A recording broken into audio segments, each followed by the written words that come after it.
Welcome to Against the Tide, the podcast where extraordinary social changemakers share their stories and wisdom. More than a podcast, Against the Tide is a celebration of courageous women who defy expectation to create lasting impact by daring to forge their own paths. We'll dive deep into powerful themes such as embracing discomfort for transformative change, how your past needn't determine your future, and how breaking free from societal labels unlocks your true potential. Join me, Jo Metcalfe, to hear stories of incredible women who, by swimming against the tide, prove that extraordinary things can happen.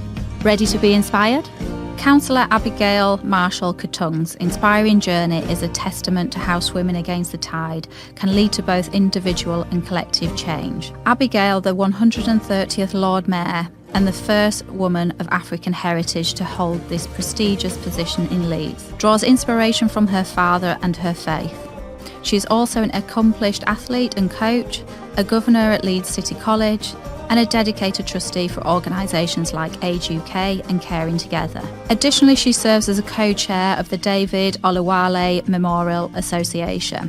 With a passionate commitment to people and a drive for inspiring change, Abigail uses her platform to make a lasting impact in her community. She is truly a force to admire. Join us as we explore what it means to be a woman of colour in leadership and what motivates Abigail to champion those without a voice in her city. This is a powerful discussion you won't want to miss as we get to know one of Leeds' remarkable leaders. So welcome, Lord Mayor. Can you just give us a quick introduction of who you are and your role within Leeds? Thank you very much. Councillor Abigail Marshall Katung is my name. I am the 130th Lord Mayor of the city. I represent Little London Woodhouse and the city centre whilst being a councillor until I became Lord Mayor. Amazing. Thank you very much. And through our brief interaction that we've had, I can sense a huge pride for the city of Leeds and that you truly want to make a difference to the city that you represent and serve. And I'm really excited to dig into some background of that and what drives you, really. So we'll start there around your early life and what's influenced you. So you came to study in Leeds. Can you tell us a bit about what brought you to this magical city? Absolutely. So I was born in Nigeria a long time ago. And I grew up as a Girls Brigade girl. I joined the Girls Brigade when I was 5. My mom was very devoted Christian and was also a Girls Brigade leader. And I would say my sense of leadership and a sense of responsibility started from the age of 5. And being a first girl in the family of 6, I've got an elder brother and then obviously 4 younger ones. I was always told, you've got to show example. You're the older one and everyone is looking up to you. So I grew up with, like I said, a sense of responsibility, knowing I had younger ones who I needed to show good example. And went through high school, went through my first degree. I studied business education, majored in marketing. My father as well was an educator, a lecturer. He studied in America as well, returned to Nigeria. And he was so, when it comes to education, he was huge and passionate about education. And we all as children had to just toe that path, really. And my father always said, after you finish your first degree, I would love you to go and study in the West. And he was particular. He said, America or England. He said, any of those two, you'll find your feet there. And I was like, all right, Dad, because like I say, in an academic family, there was just one way to go. And sadly, in 1999, Dad died, which was just a year after I had finished my first degree. And I thought, right, I was such a daddy's girl. And I said, this is the time for me to do what Dad wanted me to do. I had finished my first degree. I held leadership positions while in high school. I was a prefect. I was a leader as well in the Girls Brigade. I was into sports, competing for my university. So I did do a lot whilst being a very young girl. And I decided to look at different universities, both in America and in England. For America, most of the courses for a postgraduate was 18 months. In England, it was 9 months, and then you had the rest of the months to just write your thesis. And I thought, why will I study the same course in another country for 18 when I can finish it within a year? And that was how I chose England over America. And I started to look at all the different universities. I was sure I wanted to attend a Russell Group. And with the fees I had at the time, I just had about $10,000 tuition. Pounds, sorry, not dollars, pounds. And for the course I wanted to study, which was development studies in politics and international department, Leeds ranked 6th in the UK for that course, and the fees was just about 9,006. So that was the only reason I thought. Read about Leeds, read about Yorkshire, and it just kind of ticked the boxes for me. And I thought, you know what, I'll give it a go. And that was just, spoke with my parents and sent forth, and I came with my suitcase and everything I needed for studies, and I arrived Leeds in the thick of winter. Lucky Leeds. Yes, indeed. So beside your education, that's obviously really important, and obviously your family and your late father, what or who else has influenced your civic leadership role that you're playing now? Yeah, so with my civic leadership, so my mom plays a huge role. So for me, civic leadership and being in politics is all about service. So my parents always used to say, especially Dad, you educate to serve. And for me, after all the education that I had gone through, what was next? Serve. Give back to the people who have blessed you. And that was how I said, right, I have gone through everything I needed to go through academically. And I thought, right, this is the best time to serve. But when I graduated and went into civic service, I didn't go straight away into politics because I now had children. They were really young. And I thought I needed to be a mom that's always with them. Politics takes you away from the home a lot, and that's the reality. And I wasn't ready. And when my kids were still young. So by 2017, I would say, when they were in high school, like year 9, 10, I thought they were good enough to learn. And even when mom is not there, they will be just fine. And I threw myself into politics. I chose the Labour and Cooperative Party because the values of the Labour Party really resonated with me in terms of fighting inequalities, social justice. And those are the kind of things I was passionate about. And I decided to stand for election in 2019, and Little London Woodhouse and the city centre, which was my first home when I came to this country. Obviously, the university is based there as well, and I thought no better place than where I was served, and I stood for that ward, and I won. And that was in 2019, and I remember being told by the press that I was the first African to be elected onto Leeds City Council. And I was like, wow, because sometimes you do things because that's what you ought to do. It's nothing to do with my race. But there you go. It happened that I was the first, and I'm hoping I'm not the last, and I don't think I am. And 2023, which was last year, I got re-elected again. For a second term, and then obviously I was made the Lord Mayor this year. So civic life for me, it's all about people, it's all about service, it's all about making sure that those voices that are unheard, you help amplify and advocate for those voices, and simply that's what's pushed me into civic life. Fantastic. We'll pick up on some of those points, definitely. Before we do that, before you entered politics, I understand you worked in the corporate world. That's right, yes. What made you leap into politics? Well, like I said earlier, I mean, I studied politics, so I've always kind of in some way or shape or form served, but not into direct politics. So I've always been in leadership positions where I find myself advocating for others. And the only reason I didn't do it earlier on in my life was because my children were very young. I'd always been in the political party. I was serving within the political party. I served as women's officer. I served as BAME officer. I served as the chair of a constituency. So I was doing lots of other service in terms of positions within the political sphere, but only until 2019 I actually put myself forward. So we have lots of us who are in politics but not frontline. So yes, I have always been in politics, but I was just not frontline, and that was because I had very young children that I needed to spend more time with them. Yeah. Who are very important. That's clearly correct. To you. Yeah. So the theme of the podcast is swimming against the tide, so we'll go into that now.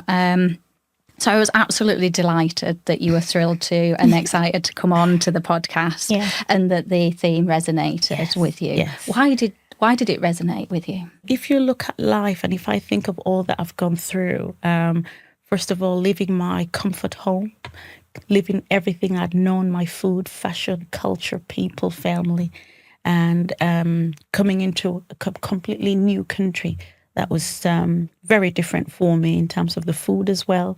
The weather, let's not even go there. No, not in Yorkshire. Everything was just very, very different. And I had a choice to finish my course and go back to my home country, or stay here and build a new life for myself. And I chose to stay. It was just a simple phone call to my mom. I just love the city. And for me, the resilience over the years, and when you're talking about tides, first of all, if I use politics as an example, women in politics is tough, but women in color in politics is tougher.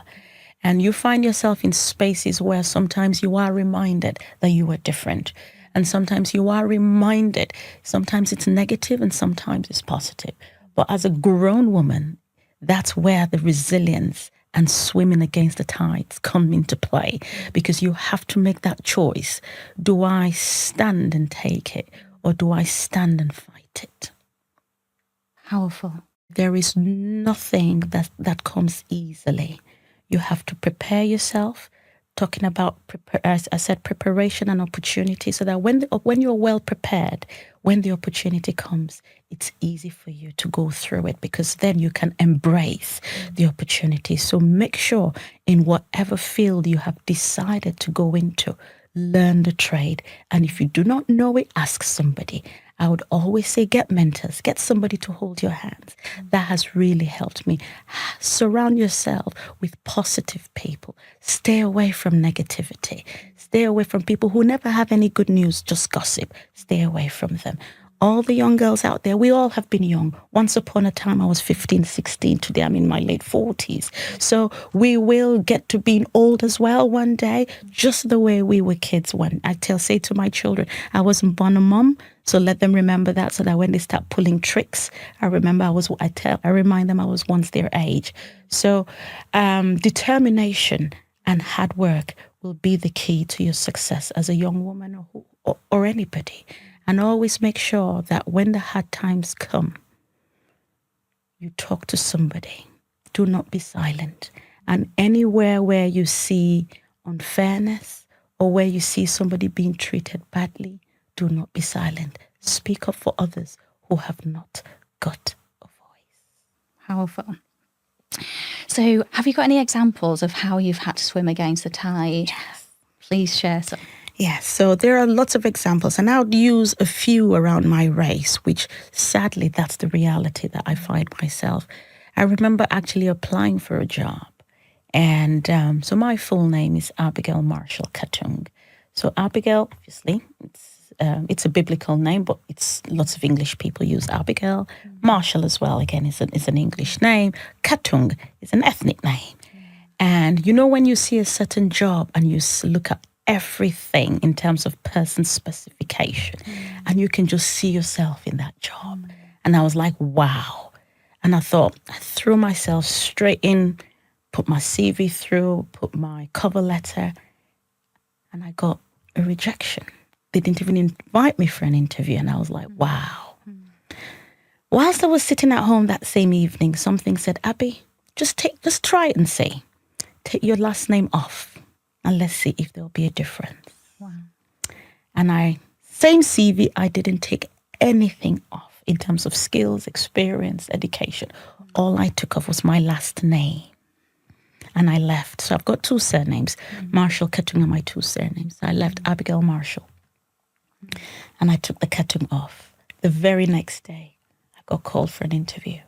I got the job on the spot. And I said nothing until after my probation. And I sat the exec and the leadership team around the table, and I told them my experience, and they were gobsmacked. Obviously, they blamed the agency that were doing all the sifting and the clearance for the job. But I said, This is what happens to women of colour. And some of you will miss the boat on some of us just because we are judged by where we're from and not our competency. Wow. So getting upstream then, it sounds like you've had some battles and you swum against some tides. You've obviously achieved an awful lot by pushing against those boundaries, particularly in your civic role. You've talked about being the first African female leader in this role. What do you think enabled you to get upstream? I would say I am a woman who loves to learn. I do a lot of I take lots of training courses. I put myself for courses that I know are relevant to the role that I want to be in. And I always tell women, I says, opportunity and preparation, they go together. Lots of times some people have the opportunity, but they're not prepared.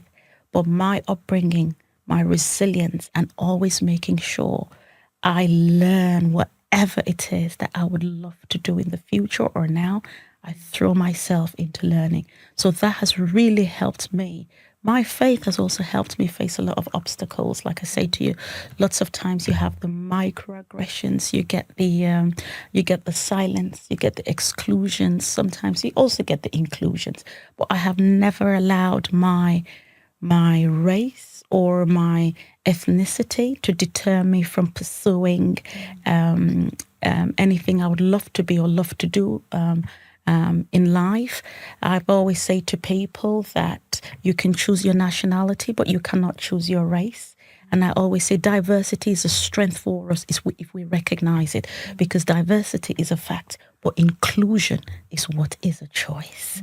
And that's where leadership matters, where when people sit around the table and they have diverse people, they have women, they have men, they have young people, they have disabled people, they have people from different sexualities round the table, different faith, you would always get a balanced outcome when it comes to decision making. And I'm a huge advocate for inclusion and diversity. And I would say those are the traits and the things that I have held on to growing up and fighting the challenges that come my way.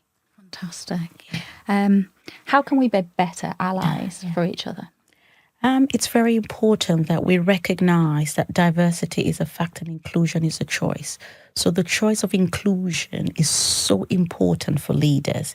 If you take an example of you go into a boardroom and every single member of that boardroom is all white, and you wonder, white, pale, and all male. It's very difficult for any diverse policies to come out of that because they haven't got the lived experience. And I'm going to say, for a multicultural Leeds with 179 nations represented in this city, that boardroom cannot tell me that they could not find somebody different from them to sit around that board and also make decisions. So we have to make a conscious effort when it comes to inclusion from the top right to the bottom for us to be able to have a balanced and diverse workforce. And when you have a diverse workforce, you would have diverse outcomes as well. So very, very important, inclusion at every level, gender, sexuality, your faith, your religion, your race should be top priorities for every corporation or organization and leadership. I didn't realise we had 190. Was it 190? 179 nations represented in Leeds from the 2021 census. That should be celebrated, Absolutely, shouldn't it? Yeah. Yes. That's which is why I'm very proud of this city. You know, it's a very multicultural city. You can come to Leeds and feel at home. You know, there's this saying that Yorkshire is God's own county. There is a reason for that, you know. So, yes, very, very proud about Leeds. But then our top corporates should be reflective of the city when it comes to representation, because representation matters. Do you still feel as if you're facing challenges in your role? Yeah, every day. The challenges come. As a woman, you know, there will always be setbacks. You set out to do certain things and due to bureaucracy or just maybe people just don't like your ideas. You'll always have that, or you're trying to bring about change and people don't like that. So you will have to face all of those challenges. Your true test of character is sitting around the table and making others understand why you are doing the things you do. Every day when I set out to work and I set out to, you have to remember, leadership is actually what you do. It's not what you say. I have seen leaders who all they do is say, but there's no action. I'm a very pragmatic and practical person. I think with my head and my heart, and sometimes could be detriment because I have a very huge heart, and that's just the way I was brought up. I had a very, very kind father, and I have been blessed growing up. And my father always taught me, if God's blessed you, you don't fold your arms, you open them. You help others. You reach out to others. I coach under 15 children because I'm an athlete. I specialize in 100 and 200 meter sprint. And I've been sprinting since I was 9 years old. So for me, there are lots of ways you can give back, not just as a woman, but as a person.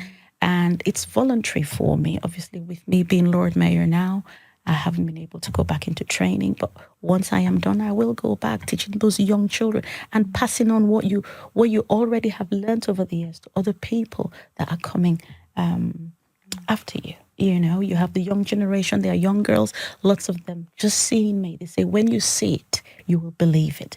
The mere fact that they can see you being there despite the challenges, for me, I know it makes a lot of difference in so many other women's lives. And for me, if that's all I can do each day to inspire somebody else who felt they can't, and just seeing that I'm able to pull through despite the odds, I'm grateful. That's fantastic. Glad you've raised sport. What role has sport played in your life? Oh, it's played so much. It's kept me disciplined. It's kept me very focused. It's kept me in shape more than anything. It makes me watch what I eat. Obviously, because of my sporting life, I have never drank and I've just stayed that way. So I don't miss it because I don't know it. And it's not that it's a bad thing. All those who do it, I said, that's fine. But for me, because of what I do, I need to be in that very sane mind all the time. Yeah, so sports has kept me out of trouble, I must say. It's helped me help my children as well. Both my boys are in sports. They used to be runners, but they're now American football in Newcastle. They play for Newcastle Giants, who actually won the Premier League early this year. So, and that has also kept them out of trouble. So I would always say, especially for young children, sports is so important. Even as a city, in the council, our mission about active lifestyle, it helps your health and well-being, your mental health as well. It's so important in every way. You don't have to be competitive. I say to people, even if all you're going to do is walk and just move, just do it, because it's really, really helpful as you grow older as well. Fantastic. You've talked about people of influence, and particularly, obviously, your father and your family. Leadership is teamwork. And I always say the definition of team, TEAM, is together everyone achieves more. You can never be successful in leadership on your own. You must have allies. I always say family is always first. They are my backbone, my husband, my children, my family. They should always be your number one ally, okay? That's what I say to people, but different for different people. Then you look at people who have gone before you, who have done what you're trying to do. Your mentors, how do you get them on board? How do you get them to help you? Then the leadership circle that you work with, you make sure you have good communication with them. Let them understand what you do. If there are any crises or any misunderstanding, I always say straight away, clear it up and move on. Lots of times we have to disagree as well to agree. But I'd always say allies. For me as a colored woman here, I always say my white folks, my white friends, says, I don't have to fight my battles all the time. Anything that's ethnic strife or anything, it doesn't have to be me who's black to fight it. You can join me. If you look at what happened in the city in 2020 with George Floyd, we had lots of our white allies, the police, leaders, churches, mosques, the faith communities came out against what happened.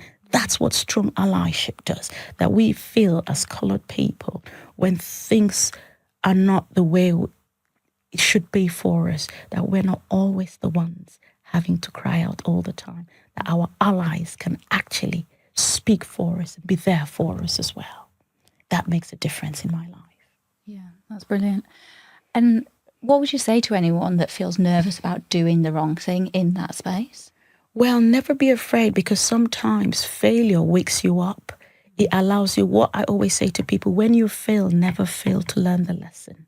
If you've never failed in life, that means you've never tried. So failure is part of life. My father used to say, life isn't fair, and always expect the unexpected. So there are times that we set out to do something successful, but sometimes things happen and you fail. As a sportswoman, you will not always come first. You will not always come second. Sometimes you will come last. But it's how you pick up from your failure. You set out to have an event where you're wanting to raise so much money, and sometimes you don't raise as much. Doesn't mean you failed, but you have to sit down and look back and say, what did I do wrong? What lesson can I learn? You know, so failure for me, I always use failure as a pedestal. I use failure as, right, I'm now down. Abby, you've got two choices. Stay down and cry, or pick up yourself, get up, dress up and show up. And I choose the latter. So your advice is just give it a go. And give it a go. Don't be afraid. Ask questions. Ask, stay connected with people who have gone before you, who have done what, because you will always find, lots of times we're not always the inventors of everything. There are people who have done what you're trying to do. Seek help. Talk to them. Have allies. You know, be open, have conversations, continue learning, never ever stop learning. There are lots of short courses online as well, which you could do in the comfort of your home. COVID pandemic showed us that we can do 1,001 things online nowadays. Technology is amazing. We can reach out to so many people outside of the shores of Leeds in 10, 15 minutes courses and learn. So I will say to people, do not be afraid to fail. Do not be afraid to stand tall in the face of adversity. We're talking about swimming against the tides. The tides will always come. Where you become a resolute woman is you standing firm on your values, on your ethics, irrespective of the barriers that you face and the challenges, because they will come every single day. But it's standing tall and making sure you're not beaten down and remaining down. That's another thing. We might be down because we're human beings. There are days I cry and there are days I laugh, but I always know for every night time there will be a morning. Do you have any words of wisdom, particularly for young women of colour and our listeners today? Yeah, sure. I would always say to women of colour, nobody makes you feel inferior. You have to allow it.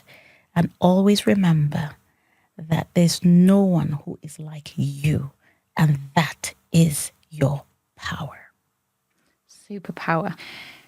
So let's think about hopes for the future, which feels like you're a very hopeful person and optimistic and all of those things that we talked about. But what are your hopes for the future? My hopes for the future, my theme for being Lord Mayor for this year is addressing inequalities. The pandemic also amplified why this is very important. In England, you know, we're the 6th richest country in the world. We're a first world country, yet we still have people in abject poverty. We still have people who do not receive the adequate health care that they deserve. We still have people who are still digitally excluded. If you look at the pandemic, we still have children in this city that their parents do not even have a mobile phone, not to talk of the children having a device for them to learn. So what that shows you, we have children, if they started year 7, they are now in year 9. For 2 years, they did not learn because all learning was done online. There's a huge disparity. And that for me, when I sit down as an elected member representing people, I know those families, they live near me and you. And for me is, what can we do to help those people? And that's why I chose to address inequalities, and I chose the Leeds Community Foundation as my chosen charity because they fund smaller organizations in the city, making sure we have a fairer Leeds for every single one. So that for the future, I'd want to see that we bridge the gap between those who have and those who do not. Fantastic. Lord Mayor, that's been a pleasure to talk to you today really inspiring. Thank you very much. Thanks for listening to Against the Tide, brought to you by Think for Wellbeing, the strategic consultancy for social change makers, with thanks to Louise Kavanagh at Purposeful Marketing and the team at Sticks and Glass. Subscribe to Against the Tide wherever you get your podcasts so you never miss an inspiring episode.